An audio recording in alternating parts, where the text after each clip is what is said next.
주님과 함께하는 교회에서 보내드리는 이른 아침 햇살 받기 프로그램입니다. 이 시간을 통해 하나님의 말씀에 나를 비춰보며 나 자신을 성찰하는 시간이 되시길 바랍니다.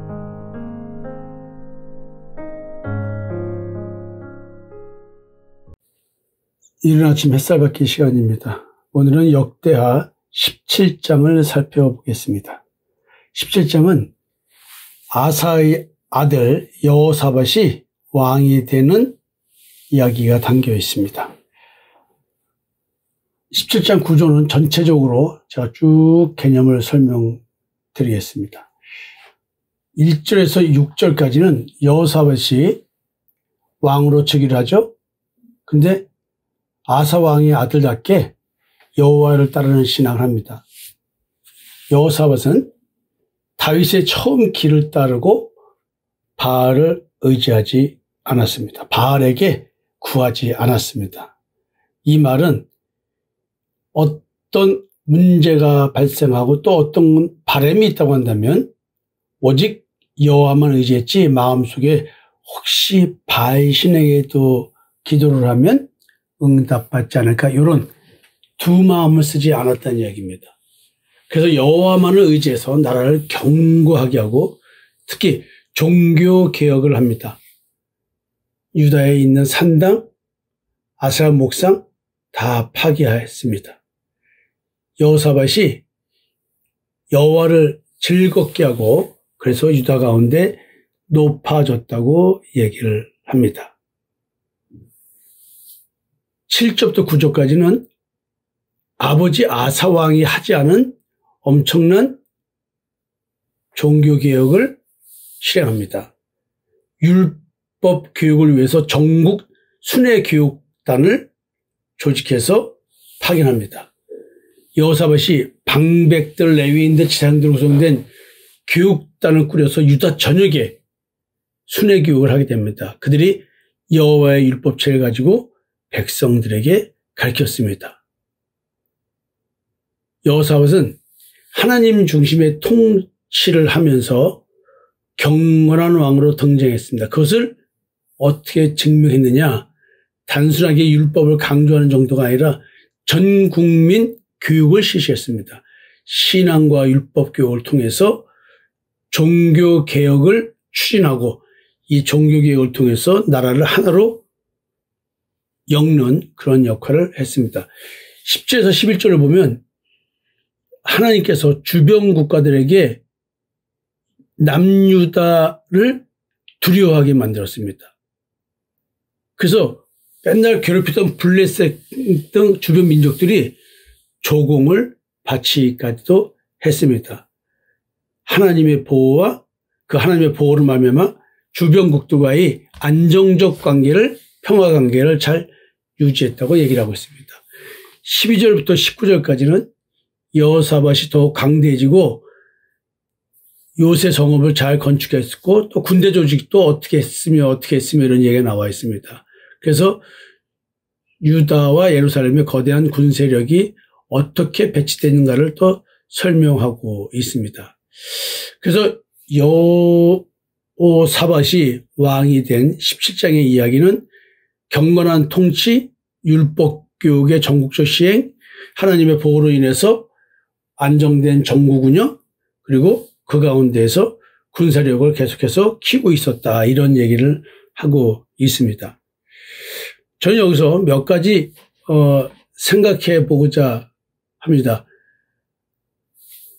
아사왕 여호사밧은 다윗의 길을 따르는 왕이었습니다. 나머지 왕들은 의외로 다윗과 같은 그 신앙을 갖지 못했습니다.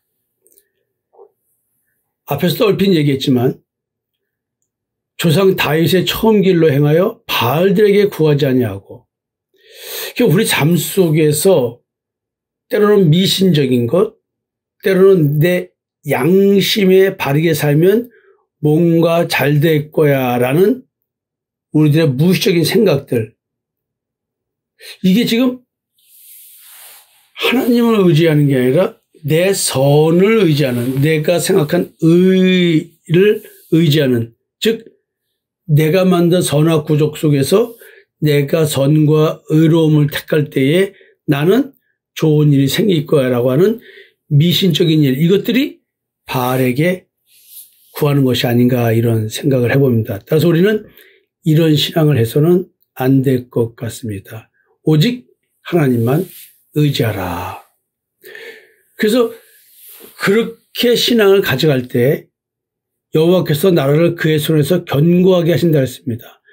우리가 오직 하나님께 나의 인생의 주권을 맡기고 내 기준으로 판단하지 않고 살아가는 것, 그리고 오늘 그 가운데 하루를 열심히 살아가는 것. 오늘 하루를 열심히 산다는 얘기는요, 영생의 시간대에서 시간을 낭비하지 않고 살아가고 있음을 얘기합니다. 어제가 오늘이 되었고 이제 어제는 의미 없는 하루가 되었습니다. 오늘만이 중요하죠. 내일은 오지도 않았으니 뭐 이렇게 중요하겠습니까? 오늘이죠. 내일. 오늘은 내일이면 과거입니다. 늘 매일 오늘이죠. 따라서 오늘 우리는 하나님 안에서 사는 것이 무엇인지를 깨달아야 될 것입니다. 만약에 하나님 안에서 영생의 시간대인 오늘을 산다고 한다면, 오늘만을 산다면 바알에게 구할 일이 없을 것입니다. 그럴 때 여호와께서 나를 견고하게 하신다 합니다. 그래서 내 주변, 어쩌면 내 마음의 땅에 있는 온갖 탐심들을 통해서 나를 지배하고 있는 죄가 나를 두려워하게 될 것입니다. 왜냐하면 나는 하나님의 주권 속에 나를 맡겼기 때문에 그렇습니다. 만약에 나를 불안하게 하거나 염려하게 만든가 이런 것들은 다 뭐냐면 하나님의 나라를 공격하는 것과 마찬가지입니다. 하나님께서 나를 보호하시겠죠. 그리고 6절에는 그가 전심으로 여호와의 길을 걸어 산당들과 아세라 목상들도 유다에서 제거하였더라. 그렇지만 뒤에 가다 보면 이상하게 아사왕 때도 그렇고 여호사밧 때도 그렇고 산당이 완전히 제거되지는 않았습니다.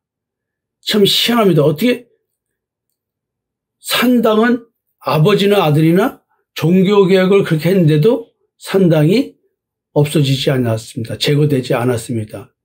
그래서 어떻게 생각할 수 있냐면 이 산당에서는 하나님도 섬기고 우상도 섬기고 혼합적 예배가 가능한 장소였습니다.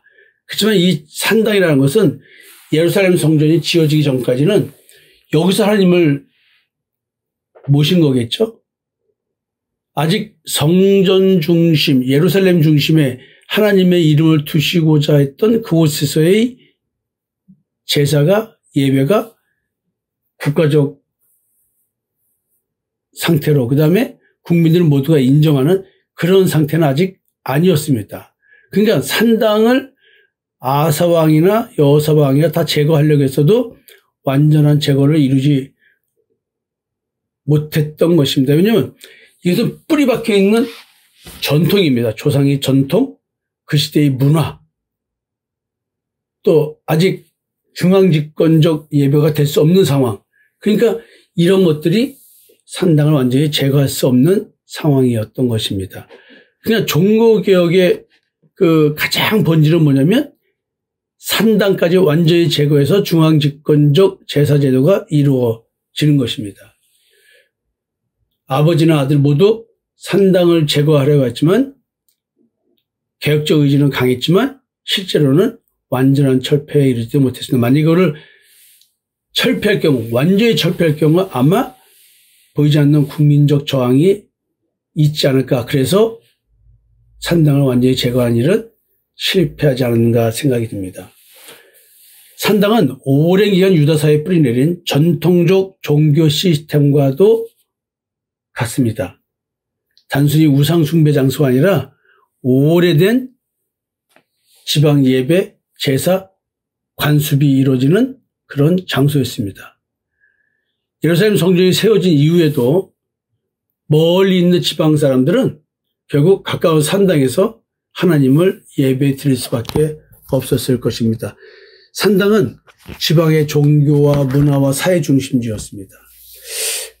산당은 단순한 종교시설이 아니라 생활문화 신앙이 얽힌 복합장소였습니다. 따라서 강압적 철폐를 할 때는 밀란이나 사회 불안을 초래할 여지가 있을 거라고 여겨집니다. 하여튼 문제는 어느 순간부터 이 산당이 우상 숭배의 산실이 되어버렸기 때문에 산당 제거는 종교개혁의 아주 핵심적 판단 기준이 된 것 같습니다.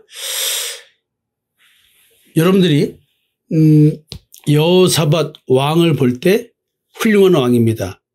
아버지 아사의 길을 따라서 아주 종교개혁을 강력하게 했던 왕입니다. 17장은 이런 측면에서 하나님을 잘 섬겼기 때문에 여호사밧이 강대어지다라고 하는 가운데 산당, 즉 자기중심적 신앙을 벗어나게 하는 데에 굉장히 강력하게 종교개혁을 추진했다. 그래서 하나님께서 보호하셨다. 이 말씀을 가지고 내 마음속에 있는 강력한 탐심들을 다 제거하면 하나님께서 나를 쉴 수 있게끔 해준다. 그래서 내 마음의 그 내면의 갈등이 사라지기 시작한다는 얘기, 이런 측면에서 한번 봐보셨으면 좋겠습니다. 여러분, 감사합니다.